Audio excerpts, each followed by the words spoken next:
And we begin with two decisions involving the biggest debates in the nation and the effects right here in South Florida. This weekend brings historic change involving guns and abortion. With Roe overturned, attention now turns to state laws that govern abortion and the choices women can legally make about their pregnancies. Another high court ruling this week grants New Yorkers and other states the right to carry a gun in public without having to prove why they need it. What impact will that have in Florida? And then yesterday, the president signed the first bipartisan gun safety law Congress has passed in 30 years. What a week. And we will talk about all of that and more with South Florida Congressman Mario Diaz Balart, Republican from Miami, who is here with us today live. Congressman Mario, great to see you. Congressman, welcome. Always good to have you on the show. Good to see both of you. Congressman, as you well know, for nearly 50 years, women in this country have had a constitutional right to an abortion. As of Friday, they do not, and a lot of those women are angry and hurt and grieving and upset, and a lot of them live in your district. They believe they should have the say over their own health, over their own bodies, over their own pregnancies. What do you say to those women? Well, first, again, thank you for the opportunity. First, I think we have to be respectful. This is a very delicate and difficult issue. And so I think it's important to be respectful to those who may disagree with one, right? Point number one. Remember what the Supreme Court did. They didn't outlaw abortion. They just actually now said that it is up to the democratic process, the people, through their elected representatives in each individual state, to make the decision. And so if you believe in democracy, if you like democracy, if you like the people having the say as to on very important decisions like this, this is a win for democracy. This is a win for the Constitution. And obviously it's a win for thousands, 60 million children that have died because of abortion over the decades in the United States. So I think it's also a win for life. But again, this does not outlaw abortion. It allows the democratic process to work in each state, as I think the Constitution is pretty clear about. Yeah, we understand, and we also agree it's a terribly intense personal issue, and we're going to respect all points of view. But you really didn't answer my question. What do you say to women who say, I should have the right to control my body, my reproductive rights? And they really, to a large extent now, they don't have federal protection. Well, it's very interesting. I think a woman should be able to do what she wants with her body. But birth is not reproduction. Conception is reproduction. Birth is not reproduction. That's a child. And so a woman, obviously an adult woman, can do what she likes with her body. The question is, should we protect a child, an innocent child, or should we just pretend that that child doesn't exist in this equation? That child does exist in this equation, and protecting life, by the way, that is something that is in the Constitution. The right to life. The right for an abortion, by the way, is nowhere to be found in the Constitution. And I challenge anybody to find even the word abortion in the Constitution. So, Congressman, you have just set up the argument that has been decades, if not millennia old, over abortion, and that people are either looking at this as women's health and choice, or looking at it from what I've perceived to be a more faith-based argument as life. So let me just, to your point, to your last question, in the Constitution, there is no right to an abortion enumerated. But the 9th Amendment to the Constitution makes it clear that unenumerated rights should absolutely be in place, even though they are not specifically mentioned in the Constitution. So does this opinion, how does that square with the 9th Amendment? Well, again, listen, if you and there have been so many different opinions, right? Since the majority Roe opinion, Justice Byron White, who by the way was there when that decision took place, said that what did he said? It's a extravagant exercise of power of judicial review. He also stated that the issue should be left with the people and the political process that the people have created to deal with issues like this. Again, I know that there are different opinions as to legal opinions, and that's obviously to be expected. But it's pretty clear that abortion is not mentioned in the Constitution. Yeah. For decades upon decades before Roe, abortion was frankly even illegal in many, many states. And so, but this decision, again, I want to be clear, this decision leaves it up to the states, to the elected representatives of the people in the states. That's the way it should be. That's the way our system should be, should work. And the fact that we're not going to have 9 unelected individuals make that decision, and that's, I've heard so many people being critical of the Supreme Court. Oh, they've made this horrible decision. Well, no, what they've done is they said it shouldn't be up to the Supreme Court. It shouldn't be up to 9 unelected officials. It should be up to the people through their representatives. I think that's the most, it's constitutional, and it's also the most democratic way to do it. So now that the law comes back to Florida's law, which the new restrictions for Florida go into effect on Friday if a court doesn't order otherwise, we were in Tallahassee covering the debate and finally the signing of this new, more restrictive abortion law, outlawing abortions after 15 weeks with very few exceptions in Florida, and no exceptions for women who have been victims of crime like rape, forcing a woman to carry to term a baby born of rape or incest. I'm wondering, because I spoke to several representatives who are Republicans in South Florida who are very much pro-life, who are very much in favor of this law, but would have voted, and some did vote for an amendment that failed to make exceptions for crime victims. What's your position on that? Well, again, it is now, as it should be, a state issue. And as you just mentioned, and I don't have all of the details of obviously the state law. I'm not on the state level, I'm on the federal level, but it's abortion in the first almost 4 months. Almost 4 months.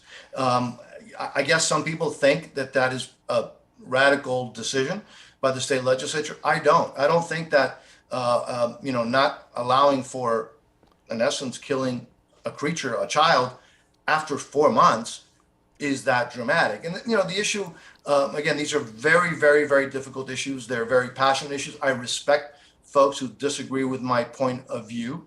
But I'm confident that the state legislators, and that's now who make that decision, will be very thorough and very careful. And in Florida, again, there was ample debate, something that does not happen when the Supreme Court of Florida just says you can't do it.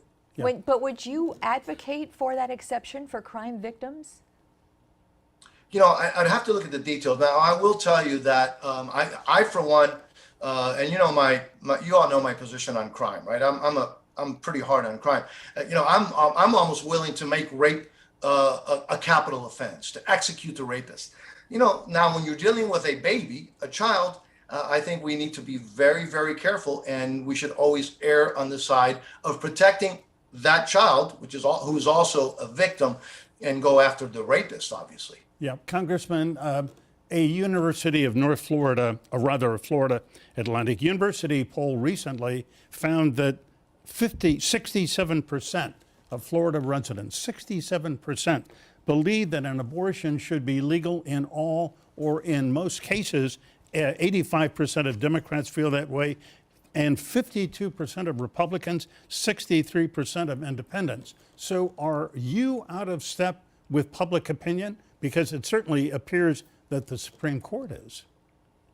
No, again, the Supreme Court didn't say that abortion, didn't get into that issue. It just basically said that it's not in the Constitution to prohibit states to regulate any aspect of abortion. I mean, that's all the Supreme Court did, remember. So they're not out of step with anybody. They just said, let's allow democracy. I know it's a really weird concept. Let's allow democracy to work how it's supposed to work. After hearings and after people vote, etc., at the state level. That's the way it should be. Now, to your point about polls, look, do most people support abortions the last trimester, right before a child is born, or like the previous governor of Virginia that said that you should be able to kill a baby after it's born? Yeah. I don't want to get into the weeds with the previous governor. I don't want to get into the weeds with the previous governor of Virginia. Let's kind of limit our view here to the people of Florida. And very simply, most of them believe, 67% believe that abortion should be legal in most or all cases. So are they wrong? No, again, this is a very, very, very, difficult decision that people have to make. And fortunately, now the state legislatures can actually look at those issues and make the adequate decisions after talking to the people, as opposed to 9 unelected people in a building in Washington, D.C. That's been the case since Roe. That's why I think this is a very important and very positive decision. And by the way, really overturning decades of wrongful jurisprudence, which I think is really, really good for the country. Congressman, we need to take a quick break, so sit tight. We will be back in just a few minutes.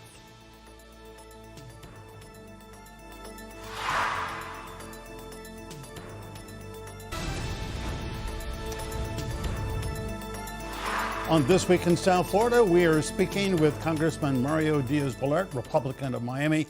Congressman, as you well know, you were there, you voted on Friday. The House passed a bill, the first gun restriction, gun safety bill to pass in Congress in more than 30 years. Saturday, President Biden signed it into law. The vote was 234 to 193, and one of those no votes was you. Why did you vote against it? Yeah, because, and by the way, let me first say that there are some really good parts of the bill, and there are some issues that obviously I'm concerned about. Some of the good parts are the Luke and Alex school safety bill. That's a bill that I've worked on for now a number of years, and that was put in the bill. That's something that I think is very positive, and I've been very I've commended the senators for actually working together, which is something that you don't see much these days. But when dealing with a fundamental constitutional issue, and we're dealing with now, the Second Amendment, but it could have been the First Amendment. Any proposed legislation must go through a thorough deliberative process, an open process. And Michael, this bill was introduced basically 72 hours before the House voted on it. None of us had the opportunity to get any legal advice, to talk to lawyers, to talk to experts, to have any testimony. And again, that happens all the time, and I'm not overly critical necessarily when that happens. That's not the way that we should be doing things, but it does happen. But when you're dealing with fundamental constitutional issues, not having the opportunity to actually have a deliberative process is, I think, highly dangerous and highly problematic. Congressman, so many of the items in this bill are things that you have supported and you have worked on so diligently. Yes. And so what are the things in this bill? I mean, there's no ban, there's no restrictions really. I mean, a lot of the GOP opposition had to do with funding, with no specific price tags, as my understanding. But what is it that you were opposed to? Yeah, my issue, by the way, obviously funding is an issue. No, I mean, I've actually supported funding. And as a matter of fact, as you all know, I've been working for a number of years. And by the way, the person who I think his fingerprints are all over this bill, the amazing parts of this bill, there are some really good parts of this bill, I just mentioned one of them, is Max Schachter, who I think has been the most effective advocate on issues of school safety of anybody I've ever seen. Max Schachter was on this program just last week. He is a remarkable guy, and more power to him. Yeah, and his fingerprints are in all the positive things. So the issue of funding, I've actually put, working with Max, millions of, about $132 million, for example, in grants for school safety over the just last year alone. So I've worked on issues on school safety. I support that. It's the problem that I have with it. And again, that's why I haven't been out there bashing it. I've actually, as I mentioned, have been very positive of those who got together. And maybe the senators had the ability, I'm hoping that they had the ability to actually have testimony, expert testimony on the constitutional issues that are potentially in this bill. When you're dealing with the Constitution, look, folks, if there was a bill on the First Amendment that may have had the effect of hurting, you as journalists to do your job under the First Amendment, I think you would expect me to be thorough, to spend my time, to make sure that I listened.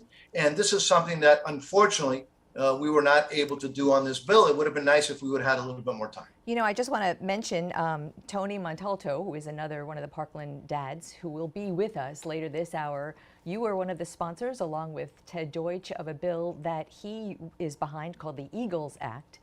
And he talked very favorably about you, and he was on this program last, so we'll see him later in this hour. But the NRA was actually part of the crafting of this bill, which I don't think a lot of people even realized. And so the collaboration and compromise is sort of stunning to those who watch this process.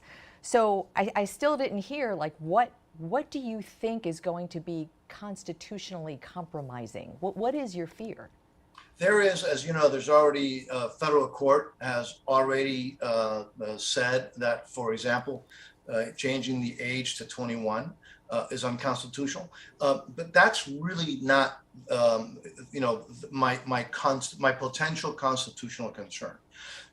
There are potential constitutional implications that, and again, I say potential, and with a little bit more time, maybe those could have been worked out. But there are potential constitutional problems with this bill.